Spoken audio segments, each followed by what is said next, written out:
and welcome to this week's video vlog. I'm walking along Glenale Beach, or by the beach, and this week I'm going to talk about being single. I was going to call it why I'm single, but that seems silly, so I'm just going to talk about single life. I'm a solo traveller, and so if this is your first time here, welcome. I'm Helen. I make videos about my life.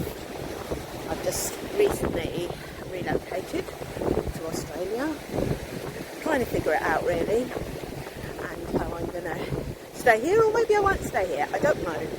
I'm living in the moment, day to day. I don't have a permanent abode.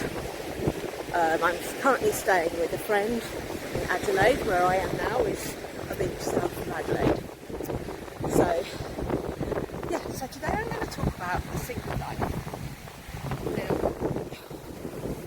right, this is, oh my god, this thing drives me mad. I'm using a gimbal, and it's like, trying to get it so I can hold it in front of me and stay centered on my face. There we go. And it always goes at a weird angle.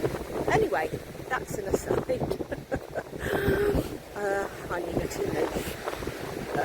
teenager to come and sort it out for me, don't I? Anyway, yeah. So yes, I've been single for quite a few years now, actually. Probably, yeah, 13 years, I think, 12 years, something like that anyway. And I hear people say, oh, I'm single through choice, or whatever. And I don't look at it as a choice or not a choice, really. It's just what it is. It's just my life and how it unfolds. If you've watched any of my videos before, you will know that I was in an abusive marriage for many years. I left that marriage over 20 years ago, 24 years nearly. And he died, my ex-husband, he died in 2014. And so, since then, there's never really been anything serious. I've had boyfriends, and I've never lived with another man. Well, not as in living with somebody, as being in a relationship with somebody.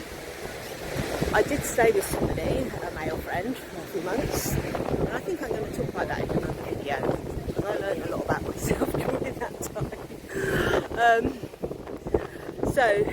So right now, I am, I don't know, single just seems the wrong word somehow, because we're all connected anyway. And I've really been feeling that a lot recently, and I've been working on my own stuff around love, and receiving love is a big one. I was doing a timeline thing this morning and realising I don't feel worthy of love. It's still embedded in me from when I was a child, from when my brother was born when I was 4 years old. Now, beliefs aren't rational, because they didn't mean that my parents loved me less because my brother came along, but that's what my 4-year-old self made up, because it's not true. And what's been really interesting today, that was about 12 hours ago, hearing songs about love, because what Denise, who was leading the challenge, at the end, she said, oh, we need to play some music, and she played John Paul Jones' Love Is All Around.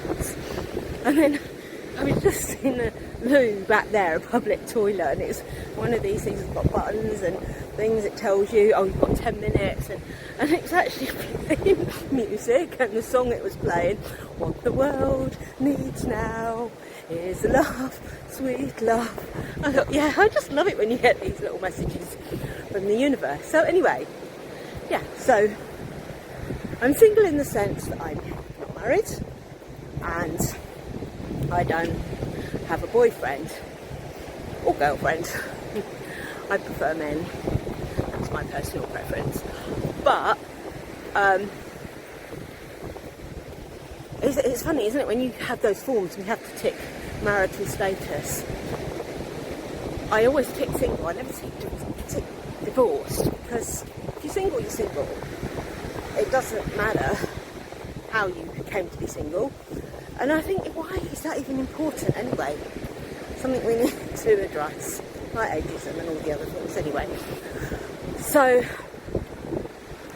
and it's not that I would necessarily, it's not, I'm not saying, like I said before, it's not about choosing it, it's just how life has evolved really. And I think, you know, we grew up expecting we get married, live happily ever after, and all that baloney. Thinking that, oh, it's getting married, being in love with somebody is what's going to make us happy. But it's all about coming from within, isn't it? And I realised that probably when I was in my mid-40s. I'm 61 now. So yeah, that would have been about 16, 17 years ago, something like that. And at that point, I'd come up my marriage, and I had a few other boyfriends, and I realised I'd never had much time on my own without being in a partnership. That's better, isn't it? I'm not in a partnership. Since I was 17, I'd gone straight from almost pretty much from one boyfriend to another. And that was kind of fueled by that belief that we need somebody else to, you know, you hear that, oh, they complete me, they make me whole. We're already whole, we're already complete. So I realised, well, if I've got to be happy on my own, I've got to learn to love myself first. And I had another aha moment this morning when after I'd done this timeline thing and realised that I had this deep-seated belief from when I was 4 years old that I wasn't worthy of love. And I feel quite emotional now as I say that. And I realised it's like how much I've been projecting that onto other people, like boyfriends and that, and thinking, oh, well, they were emotionally unavailable, and all that kind of stuff. And then I thought, hold on a minute. Anybody that we meet, especially people that we're friends with, our family, they're simply holding up a mirror. So I was thinking, well, who's emotionally unavailable? Yeah. And that can be quite confronting to admit that. And I'm not going to beat myself up over it. It's because I'm scared. It's like being vulnerable is scared. It's scary. I've got hurt. You know, if this person leaves me, if they die, then, you know, every relationship will come to an end at some point, whether it's because you break up or one of you dies. That's just a fact of life, and I think that is a big cause of suffering, much more so than being not in a partnership. So last year, obviously, you may know if you're watching my other videos, I went travelling around Australia, and that's why I decided to come back. And I got challenged because this is about solo travel. It's like you don't need anybody else, and I kind of like put a wall around my heart really, because I didn't want to get hurt.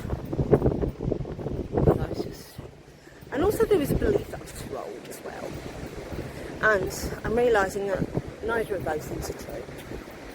It's like we go through the feelings that we feel, and I have, you know, dated guys since my last relationship ended, but none of them ever went beyond, you know, dating or became anything more than that. And again, it was like one of them in particular really challenged me. It led to me doing some stand-up comedy about it as well, because I could see like how we were both reacting to each other and triggering each other, And I thought, actually, this is quite funny. I was in my 50s and I'm still acting like this, and so is he. And again, I'm realising this was just a mirror being held up to me. I'm going around saying, oh well, he's emotionally unavailable, and all that stuff. I'm thinking, well, maybe it's me, because I can't do anything about them. I need to look within myself and say, am I emotionally available? Am I ready for this? Because we reflect what we are. And I believe that people come into our life, I mean, it's not everybody, but people that we have a significant connection with, and that might even just be one evening, or it might last a lifetime. But we can use these as lessons. So this is interesting when you start talking. This was not the video I was expecting to make, but that's okay. So yeah, it's not that I'm anti being in a partnership, but also at the same time, I say to my sorry, it's okay. I was just a little dog just sniffing my leg. Where was I?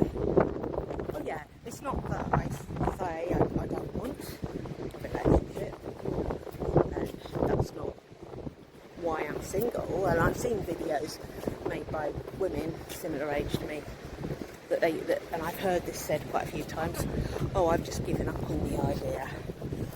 And you know, I've always been like, well, if it happens, it happens. And if it doesn't, it doesn't. I'm going to be happy either way.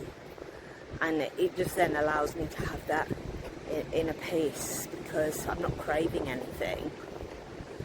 But now I'm realising I've got to create a bit more balance around that and say, okay, there's one extreme where it's the craving, the neediness, but then the other extreme is avoidance. So it's kind of coming back to that middle ground, middle way, where I'm open and to whatever happens, really open, or be honest with myself. Am I avoiding this? Am I avoiding intimacy, being close to people? And it doesn't just have to be a romantic relationship. It can be with friends, not being totally honest, or even honest with myself. And I've been sort of thinking about Byron Katie today, the work and the self-inquiry about we have this thought, this idea of this person, for example, is emotionally unavailable. And then I have to say, is that true? Well, I know it's true, but then flip it round and say, I'm emotionally unavailable. And that's, as I said, was very confronting. And I've had my sort of mind opened a bit over the last year. It was like, because I'd given up on the idea, oh, I'm going to single for the rest of my life. Maybe I will, maybe I won't. But I'm working, my sort of work in progress, especially this week, is to be open to love, just love in general, and not being selective either. Just be love everybody. And notice, like, when we're being challenged, we're being confronted, and what is being reflected back. And then work on letting that go.